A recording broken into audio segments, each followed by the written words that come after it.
Hi, and welcome to another edition of Surviving Adversity. I'm Dr. Adam Millman, also known as the PhilosopherDoc. And on Surviving Adversity, we try to bring to our viewers interesting stories that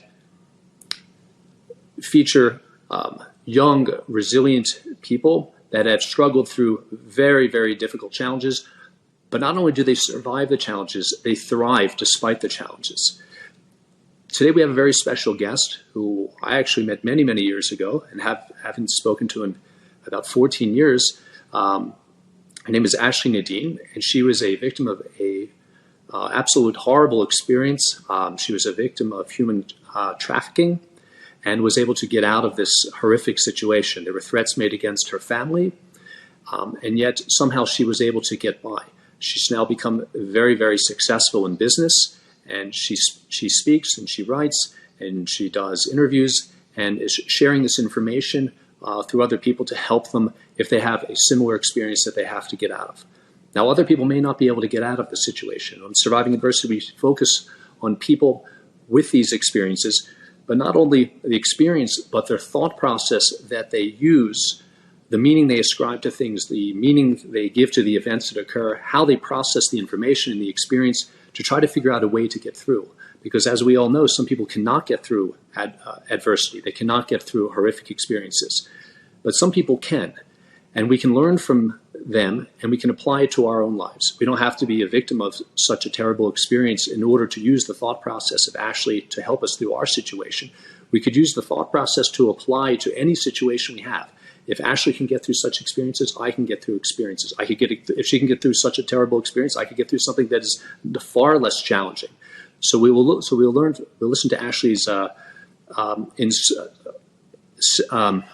sad but also inspiring story, a story of triumph over adversity, and we'll try to apply her thinking and her experience to our own lives. So without further ado, I'll hand it over to Miss Ashley Nadine. Ashley, please tell us your story. Thank you, Dr. Millman. Thank you so much. Wow, just everything you just unpacked and what you said was so meaningful. You're so right. There are so many people that I even know that are stuck in their trauma and they're stuck in their adversity. And so for the fact that I get to share my story to try to help somebody overcome adversity, it really does truly mean a lot to me. When I was 14, I went to a house party and I was actually a really, really good student. So I got really good grades. I was on the cheerleading squad. I had been involved with sports, activities, cheerleading, and dance since I was a really young girl. So I was pretty confident, but I went to the wrong place at the wrong time. I went around the corner. There's a house party going on. First time spending the night at a friend's house. And we snuck out. And when we walked into this party, the friend that I went with actually left me alone. Like she went upstairs. And so there was a group of men that were downstairs. And I was approached by one of them who was older than I was. He was actually physically, though, very, very attractive and very, very charming. And he took me to the side of the room and started talking to me and basically telling me everything that a young girl would want to hear. Like I grew up on Disney movies. So when you hear someone who's attractive tell you that you're beautiful and that he would do anything for you and that he wants to be with you, I was a very easy catch, and especially being at that vulnerable age of 14 years old. So I thought he was my boyfriend. I thought this man was just my boyfriend and we would hang out. He had a really nice car. He had a BMW and he would take me on drives and we would go up into the Hollywood Hills and he would, one time we went and he pointed to this house and he said, Ashley, that is going to be our home one day. That's going to be ours. And I remember feeling so ecstatic. I mean, I genuinely thought he was going to probably propose to me really soon. Like I was like, and because my parents are still together and they have a beautiful marriage, I really aspired to be like them. And I think there was such this deep desire to want to have what they had. And so The same day that he showed me this house, we were driving down the hill and he stopped at a park and he told me to get out of the car. And so, in my young mind, I'm thinking like this is going to be like a spectacular moment where he's going to get on one knee and ask me to marry him. And that did not happen. Actually, instead, he slapped me across the face and he told me that you are going to be working for me now. And shortly after that, there was another car that pulled up with two other men. And if you've seen these men in person, I mean, anybody in their right minds would be extremely intimidated. I mean, they were really big, physically tall and really fit and just very intimidating. And so at this point, I knew that I was in trouble. I knew that, I'm sorry. I just knew that my life was not going to be the same. I knew that. And so after that, I was like forced to do a lot of things that I don't think any young girl or any girl, period, any person really in life should ever have to experience. There was pretty horrific things that have happened, and I don't need to go into detail about it, but I mean, I'm sure you can imagine. And so there were pictures taken of me, for a form of like blackmail. And these men told me that if I was to tell my family about what was going on, that they were going to send these pictures to my family and that my family would not be safe. I mean, there was just full on force, violence, and just scare tactics going on, Wow, actually, it's so tragic. And here you are, you're 14 years old, and you think you found the love of your life. Some people search their whole lives to find somebody, and you think you found the person that you're going to be with. And with such deception, it makes you feel that there's this sense of comfort and connection. And then so abruptly, out of nowhere, it comes to an end. And then you think, well, maybe you think, well, how am I going to get out of this? Well, I could just run away, or I could just call the police. But then there's threats made against your family, so it's not so simple. It's easy for someone to just look at it and say, well, I would just run away, or I would just call the police, and I would do this, this, and this. And then when they're confronted with this actual situation, they find out, well, it may not be so simple. And then maybe there's maybe an attempt by some people to say, well, actually, had you done this, then this wouldn't have happened, and maybe you shouldn't have done this, and this is what I would have done. And until you're actually in a situation which nobody should ever have to be in, it's not really clear what you would really do. And you could come have these great ideas, and then it's not really what would actually happen. So here you are in this situation, 14 years old, and you're being intimidated physically and sexually intimidated. And this is not something that anybody should have to deal with at any age, but at 14, I mean, it must be kind of removes the sense of innocence. You have no previous experience with anything like this. It's not like you had numerous boyfriends. You're a young girl, and now the situation has befallen you. So tell us what happened next, and then how it unfolded, and then how were you able to get out of the situation? Right. That's a really great question. So I decided that, actually what happened was I ended up getting pregnant. So I started having morning sickness, and I obviously figured that, that I was pregnant. At this time, I was dancing at the strip clubs, and my money was being taken from me, and I was being controlled in that way. And so I decided I was going to reach out to a friend from high school. And my friend, she just was so full of love. And I remember her family, they were just always so loving every time I'd go over there. I felt like they never judged anybody. And there was just like this freedom to express, I guess, my genuine self and like what I was doing at that time. So I decided I was going to confess everything that I was going through to her. And when I did, she started sharing her faith in God with me. And she gave me this verse about, if God provides for the birds of the air, like how much more will your heavenly Father provide for you? And I never forgot that. And she told me that if I gave my life to God, she said that he would provide and protect me. And so I really wasn't a religious person. So I really actually, I I wasn't receiving at the time, if that makes sense. And I decided that, I wasn't really interested, I guess you could say, but I guess God had other plans, because when I went to work that night, I was at the strip club, and I'm in the back of this strip club dressing room, and I'm getting ready to go downstairs, and work the floor. And so I'm putting my lingerie on, and I decided, to take one last look in the mirror. And when I did that, I looked in the mirror to fix my garter belt, and I saw God's face and his presence right there.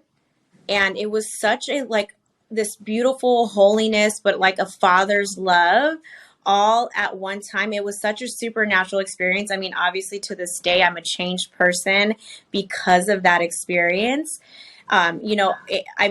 People can say that God doesn't exist, but I know that I experienced God's love in the darkest, most horrendous place, especially in my life, and so I knew, like, immediately when I encountered this presence of God and this love of a father, that I cannot be in that place. Like, I literally was like, whatever, like, if I die, then I die, but I'm going to keep my baby. Like, I'm going to give my life to God. And so I went home, and there was this book on my dresser called God's Promises for Women. And when I opened it up, it said, ask and it will be given to you. Seek and you'll find. Knock and I'll open the door. Sermon on the Mount, right. Yeah. And so right there, I said, God, if you're real, I need you to show me. And that's when I just got filled with God. And I just literally, like, since that moment, I have never been the same. I'm literally like a completely different person.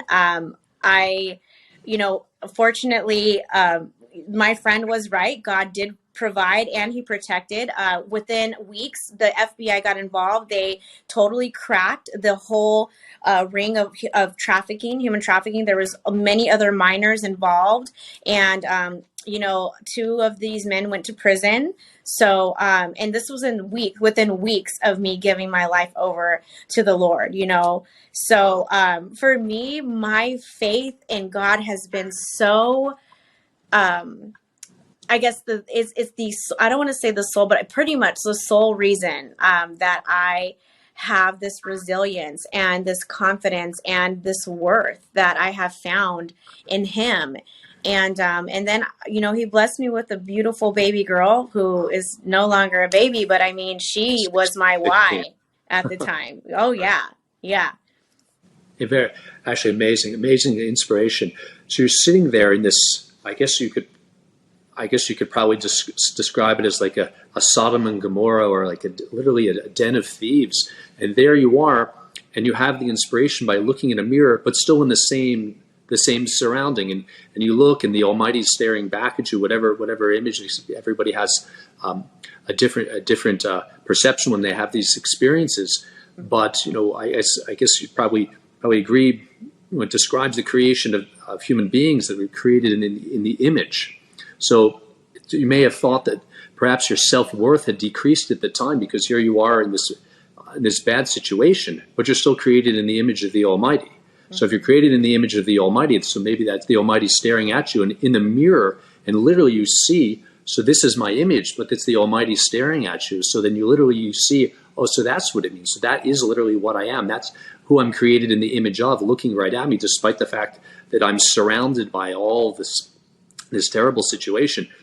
I remember something else that may apply too. I think the verse says, it's a little rusty, but it says, I stand at the door and knock, and if you would open the door, I would come on in.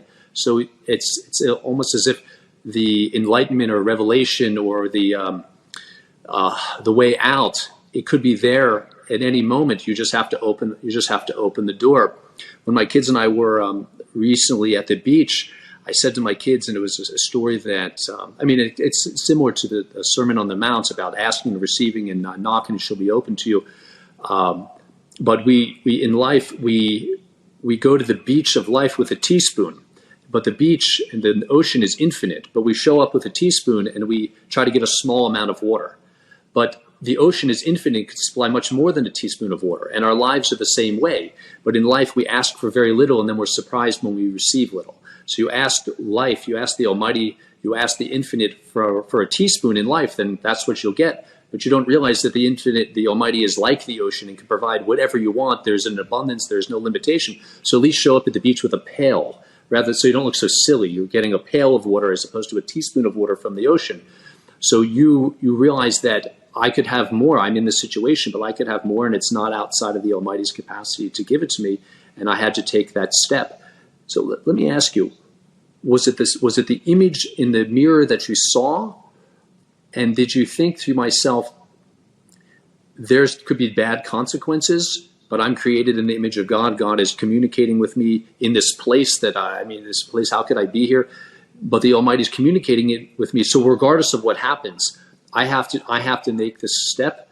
I'm of infinite worth, and this is my opportunity to get out of the situation, and I'll worry about the potential consequences if they occur, but I have to get out of this because the Almighty wants you to get you out of it, or you want to get out because the Almighty wants you to, or it's your right to have a better life and to get out of the situation.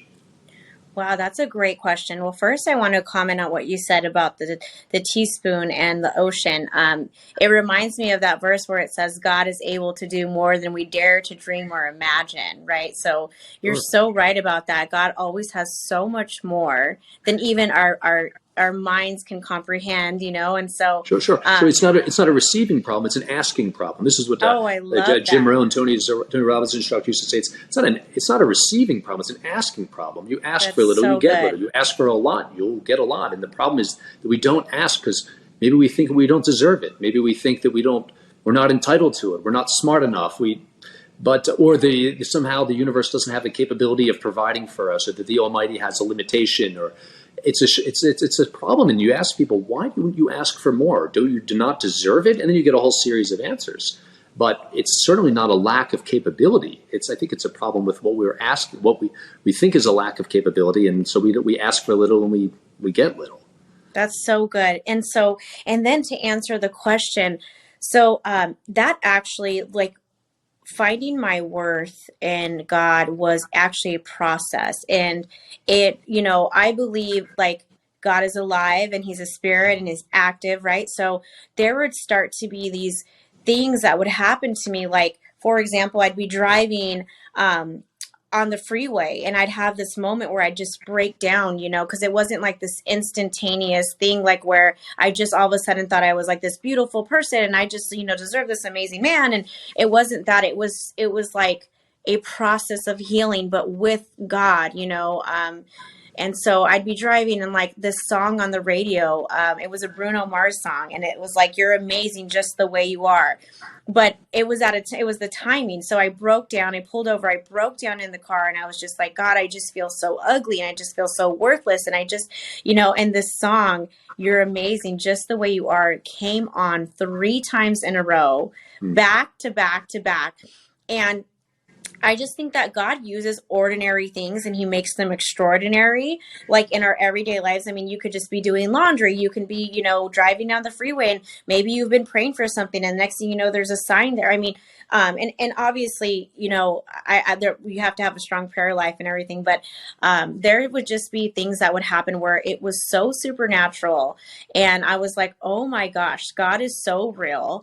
And I just started seeing him like almost like holding my hand and guiding me through life, where before I didn't really feel like I had something there to do that. It was always like my own will, my own decisions, my own stuff. And when you humble yourself and you submit yourself to God, he's the one who will lead and guide you and he will lift you up. And so that was just a process. And like I said, it wasn't an overnight thing. It's definitely still something that I'm still working on, going to recovery groups, staying in prayer, going to church, making sure that I'm constantly filling myself with the things of God. Wow. It's amazing, these coincidences. My wife and I always say that we're on the right track when we're doing the right things for the community and our relationship, that these coincidences will happen. They're not coincidences. They're maybe messages to give you it's kind of like a little taster, a little tidbit. Yet you're doing the right thing, because how could something like that have possibly happened? How could that kind of a coincidence? We checked into a hotel very late last weekend, and we lost our reservation because we didn't call and tell them that we were going to check in late. They canceled our reservation. We had to find another place. It was very uncomfortable accommodations. We slept in too late, and we show up at a restaurant much later than we wanted to, and in walks a man whose house I used to go to 23 years ago in Florida, who paid for my entire trip to Israel for the summer to study in like a seminary type school, and all of my friends. And had I not showed up 3 or 4 hours after I wanted to, I would have run into this guy. I said, I remember holding you in my arms when you were 3 years old. I said, I said, are you so-and-so? He said, I am. It's my father. And I said, oh my, I haven't seen you since 1999. Did you know your father paid for my entire trip to go to Israel and all of my friends? And just a tremendous gratitude that I had. And had I not shown up there late, this wouldn't have happened. So these coincidences, and you make you really change your perspective about things. And certainly that song, when you're in the right moment, having this certain experience, that song can really communicate with you, as can other things that happen all throughout. But we're often not aware of it because we're, driving down the highways in California 100 miles an hour, or stuck in traffic. It's hard to really connect with what's going on around us and experience everything around us. And if we did, we got tuned into a certain wavelength or on an old radio. That's when right. You change the channel, then you can actually tune into things going on around you, and you can hear these messages and get these clues and communication that is probably going on all the time. But we miss it because we're too preoccupied doing other things. That is such a great message. You're take me back. You're staring in the mirror and you say, that's it. You make a decision in a second. That's it. Not another day. I've had it. Things are going to end. I'm going to change them, and I'm going to do it right now. Right. So, yeah. And so the FBI did get involved. The men were detained, and so I felt like a huge weight was lifted off my shoulders. I was so afraid. I still have trauma, like where I can't drink out of water bottles, for example, because I think I'm going to get drugged, like I need to make sure that they're closed, things like that. But, to fast forward, and I know this is kind of over a long time frame, but, I'm sitting right now in my bridal shop, right? So there's wedding dresses behind me. And we're talking about how nothing is a coincidence when it comes to God, like our steps are ordered by the Lord. And so, how this happened is I decided to get involved with helping other women who were involved with human trafficking that, were prostitutes and models and women in the industry that were susceptible to falling into this stuff. Because even, strippers or dancers, they don't just also wake up one day and say, oh, I'm just going to be, a prostitute today. It's like, there's sometimes this grooming or like, hey, maybe I should. And so I would invite these women that were in this type of industry to be my models at fashion shows, right? So I've always been involved in fashion after I got out of the trafficking. And so I throw these fashion shows to raise awareness for human trafficking. I'd invite those type of women to be the models in my show. And during the fashion show, I would have other survivors share their stories and their testimonies of how they escaped. And we would have resources there at like whatever, if we were at a church or we were at another place, like the venue, we'd have resources for them to get help. So it would just, even if it was just one woman, or one girl that heard this and just the hope that there's hope that if she can do it like this show, that I can do it. And so during this process, I had to find sponsors. And so I remember I went to the post office and I just so happened to look over and I saw this beautiful bridal shop in the corner by the post office. And I went in there and I this elderly woman named Maria was sitting there. She was just so cute. And I asked her, hey, I said, my name's Ashley and I have a non-for-profit called Limitless. And I was just wondering if you would like to be a sponsor for my fashion show. And long and behold, she agreed to it. And so the event went amazing. There was like the commissioner of Newport Beach came out. There was so much support. We got billboards donated. $40,000 worth of billboard advertising was donated to our cause. I mean, God was just on the move. But the best thing I think out of this whole thing was that I didn't know that because of my service, my heart to serve and want to help others, that God had a blessing in store for me. And so a couple of weeks after this whole event happens, I got a phone call that changed my whole life. And when I tell you, Dr. Millman, I was broke, busted, and disgusted. I was living at home with my mom and dad while I was doing this event. I mean, it was such a humbling time of my life. And when I got this call, Maria called me and she said, I don't know anybody other than you than to leave my legacy to. She was 75 years old and ready to retire. And Whoa. she was ready to retire. And so she asked me if I would want to buy her bridal shop from her. All from doing the right thing, Ashley. Oh my gosh, thank you. I mean, imagine these girls that are in this disempowered state. They're being mistreated and stripping and being prostituted, and then you bring them in, and now they're doing modeling something that they can feel good about, rather than doing something that they feel bad about, that they feel forced to do. And you have them in a heightened positive emotional state, and that's when you hit them with the hope. That's when they're going to be the most receptive. Probably not when they're doing in the midst of doing something that they feel bad about. But you elevate them to the point where they think they're coming to a shoot. So maybe it's somewhat deceptive, but I think for the right purpose, you have to figure out a way to help them, and you bring them in, and then you give them all of the resources, and you give them the motivation, the love, and the hope at the time when they're in a heightened state, rather than when they've just been beaten up and they feel like they have no hope. And I think you exemplify, and I think Zig Ziglar probably said it better than anybody, that you can have anything in life you want if you will just help enough other people get what they want. So your role didn't seem to be enriching yourself, and that didn't seem to be your motivation. It seemed like you wanted to help as many people, and it seems like there are consequences that you've helped them, and that you've become successful both financially and also in your career and your family life, because your motivation was to help people, not it's at the service of others, not to take advantage of them, not to enrich yourself by taking advantage of other people, but in service to other people, rather than to take advantage of them.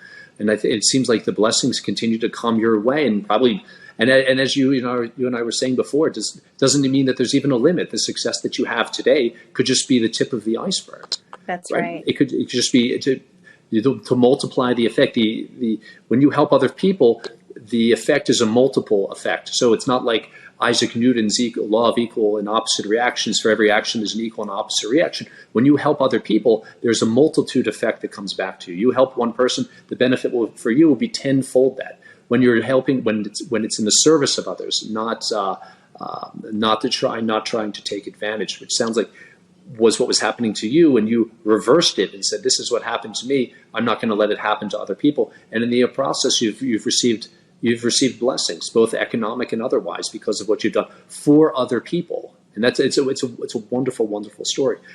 Actually, do you have anything that you could add, maybe for young women or young men that are going through a difficult time now with family, or something more similar to the experience that you went through? What can you tell them? What can they do? How can they change the way they think about their situation, facing the fears, knowing the possible consequences, but that they are of infinite value, created in the image of the Almighty, and have unlimited worth, and have the right to have a prosperous, happy, fulfilling life, and not be somebody's slave and the possession of somebody else? What can you tell somebody else? What could they take from this and apply to their own lives? So I would say what I've noticed with this generation is it's almost like a godless generation. A lot of the younger crowd is kind of tending to go away from God. And so what I would suggest is give God a try. I would say give God a try, whether that's just starting in a simple prayer, maybe just reading a devotion. I think that we are spirit beings, and if you, like we were talking about, Dr. Millman, if you're open to the receiving, God is always ready to give. You may have empty hands, you may have nothing to give but your heart. but God is ready to fill your hands, if you would just be open to receiving. And so my advice would be to just give God a try. Just give him a try. Right. And that hope, actually, hope is the great activator. Mm-hmm. If a person has no hope, they won't try, whether it's a relationship, a salesman, a real estate agent, a student. If you don't have any hope, you're not going to try. Why? You already think you know the result ahead of time. But when you have that hope, you always have an opportunity. You see that tomorrow could always bring another opportunity.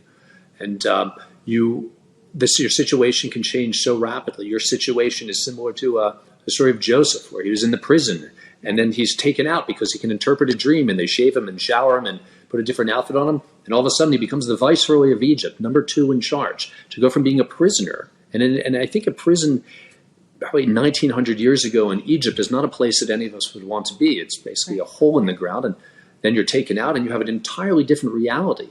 And I think that people don't believe that that's possible for them. Whatever their situation, they're stuck.